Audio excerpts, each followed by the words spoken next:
السلام علیکم دوستو and welcome to my channel R T V. Pervez Musharraf کے خلاف سنگین غداری کیس کا فیصلہ آنے کے بعد پاکستان پیپل پارٹی کے رہنما اور سینئر قانوندان اعتزاز احمد کا کہنا ہے کہ لاش کو لٹکائے جانے کی بات بیہودہ فیصلہ ہے۔ جسٹس وقار سیٹھ نے جو کچھ کہا ہے وہ آئین پاکستان کے تحت ممکن نہیں۔ اعتزاز احسن کا کہنا تھا کہ وہ حیران ہے کہ اس قسم کا فیصلہ آیا ہے۔ ذاتی طور پر میں ضائع موت کو قابل تحسین نہیں سمجھتا۔ پرویز مشرف کے انتقال کر جانے کی صورت میں لاش کو 3 روز تک ڈی چوک پر لٹکائے جانے کے فیصلے پر اعتزاز احسن نے کہا کہ کوئی بھی پاکستانی ایسا نہیں چاہے گا جو جسٹس وقار سیٹھ نے تجویز کیا ہے۔ اس جج سے متعلق آرٹیکل 211 کے تحت دیکھنا چاہیے کہ وہ ذہنی طور پر صحت مند بھی ہے یا نہیں۔ انہوں نے کہا کہ آرٹیکل 211 کے تحت اس جج کا باقاعدہ نفسیاتی معائنہ ہونا چاہیے۔ اعتزاز احسن کا کہنا تھا کہ پرویز مشرف کا یہ کہنا درست ہے کہ ان کے ساتھ جو لوگ تھے ان کا بھی ٹرائل ہو۔ یہ فیصلہ ایک لحاظ سے مشرف کے حق میں چلا گیا۔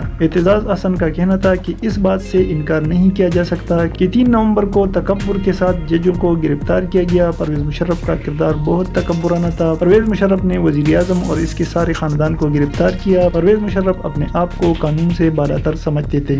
واضح رہے کہ اسلام آباد کی خصوصی عدالت کے 3 رکنی بینچ نے 17 دسمبر 2019 کو پرویز مشرف کو سنگین غداری کیس میں سزائے موت سنائی تھی اور کیس کا فیصلہ 2-1 کی اکثریت سے سنایا تھا، اور آج خصوصی عدالت نے تفصیلی فیصلہ جاری کیا ہے جس میں کہا گیا ہے کہ جنرل ریٹائرڈ پرویز مشرف کو 5 بار سزائے موت دی جائے۔ 169 صفحات پر مشتمل تفصیلی فیصلے میں 3 رکنی بینچ کے سربراہ جسٹس وقار احمد شیٹ اور جسٹس شاہد کریم نے سزائے موت کا فیصلہ دیا، جبکہ جسٹس نذر اکبر نے فیصلے سے اختلاف کیا اور پرویز مشرف کو تمام الزامات میں بری کیا۔ خصوصی عدالت نے اپنے فیصلے میں پرویز مشرف کو بیرون ملک بھگانے تمام سہولتکاروں کو بھی قانون کی کٹہرے میں لانے کا حکم دیا، اور فیصلے میں اپنی رائے دیتے ہوئے جسٹس وقار سیٹھ نے پیرا 66 میں لکھا ہے کہ پھانسی سے قبل پرویز مشرف فوت ہو جائے تو لاش کو ڈی چوک پر لا کر 3 دن تک لٹکایا جائے۔ دوستو، اس طرح کی مزید اپڈیٹس کے لیے ہمارے چینل کو سبسکرائب کیجیے اور مجھے دیجیے اجازت۔ اللہ حافظ۔